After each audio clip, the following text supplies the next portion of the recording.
បានចឹងសម្រាប់បងប្អូនតម្រូវការចង់បានម៉ាស៊ីន print បងប្អូនអាចទៅដាក់ទៅនៅបងប្អូនបានបាទសម្រាប់បងប្អូនថ្មីអីបងប្អូនអាចមើលវីដេអូបងប្អូនបានទាក់ទងជាមួយនឹងការ print រូបថត 3x4 4x6 អញ្ចឹងសារនេះបងប្អូនធ្វើជាពងគំរូស្រាប់អញ្ចឹងណាអញ្ចឹងបងគ្រាន់តែបើកគំរូបងប្អូនហ្នឹងមកបាទហើយចង់បានរូបថត 3x4 បងប្អូនបើកគំរូមួយនេះចង់បានរូបថត 4x6 បងប្អូនបើកគំរូមួយនេះអញ្ចឹងបងប្អូនបង្ហាញជាមួយលក្ខណៈរូបថត 4x6 អញ្ចឹងយើងគ្រាន់តែបើកចឹងមកបាទហើយរូបថតយើងធ្វើទុករួចស្រេចហើយបងប្អូនក៏ទាញយកមកដាក់ចូលមកបាទហើយបងប្អូនបរិយាព្រមតាមចិត្តចង់បាទប៉ណ្ណឹងហើយបងប្អូន enter មួយទៅ Control A បាទ Control A ហើយបងប្អូនងាកមើលមកខាងនេះបងប្អូន Control J មួយទៀតបា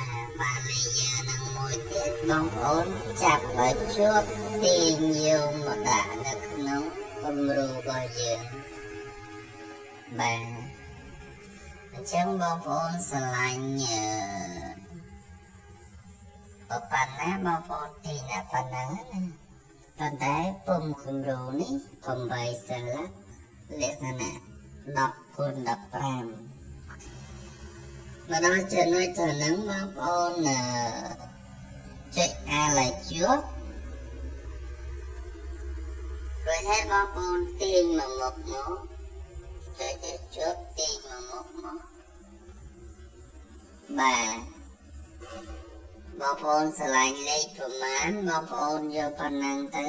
ព្រោះទូរស័ព្ទគឺកំណត់ឲ្យយើងហើយមានលេខមានអីយើងមើលចឹងណាបាទនេះខ្ញុំដាក់54អញ្ចឹងយើងចុច Alt ឲ្យជាប់ទៀតយើងទាញមកមុខទៀតបាទយើងទាញមកមុខទៀតបាទ54ទៀត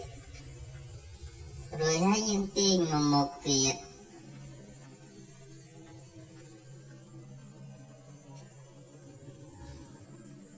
បាទអញ្ចឹងយើងបានរូបថត4ស្លាកហើយមកដល់ចំណុចខាងនេះបើបងប្អូនអត់ចង់ទាញមួយបងប្អូនអាចចុច Shift ឲ្យជាប់បងប្អូនមកចុចលើ layer ទាំង4ហ្នឹងទាំងអស់ហ្នឹងទៅ select លើ layer ទាំង4ហ្នឹងទៅហើយបងប្អូនចុច Alt បាទបងប្អូនចុច Alt ហើយបងប្អូនទាញមកក្រោមមកបាទទាញមកក្រោមមកយើងបានរូបថត4ស្លាកទៀតអញ្ចឹងសរុបទាំងអស់8ស្លាកបាទតែប៉ុណ្ណឹងទៅបងប្អូនអាច print បានហើយហើយវីដេអូហ្នឹងបងបញ្ចប់ប៉ុណ្ណឹងហើយទាក់ទងមួយរូបថត 3x4 នេះបងប្អូនគ្រាន់តែចូលទៅក្នុងគំរូ 3x4 ទាញរូបថតដាក់ដូច 4x6 អញ្ចឹងទៅហើយយើងអាចទាញយកមកដាក់នៅក្នុងຂະຫນាត 10x15 ហ្នឹង print បានហើយបាទអញ្ចឹងសម្រាប់បងប្អូនធ្វើការចង់បានម៉ាស៊ីន print បងប្អូនអាចទៅដាក់ទៅនៅបងប្អូនបានយកទៅ print លក្ខណៈ print រូបថតជប់ពណ៌បានយូរធ្វើទៅខាងស៊ីនហើយសម្រាប់បងប្អូនចង់បានម៉ាស៊ីនយកទៅអូសធៀបការធៀបបនមានមកបានតកតងមួយ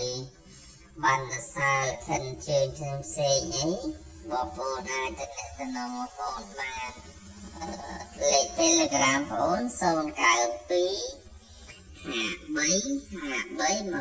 23 23 បាទអាចទំនាក់ទំនងមកបងបានតាមរយៈ Telegram ក៏បានតាមរយៈ Chat តាម Page Group IT 168ក៏បាន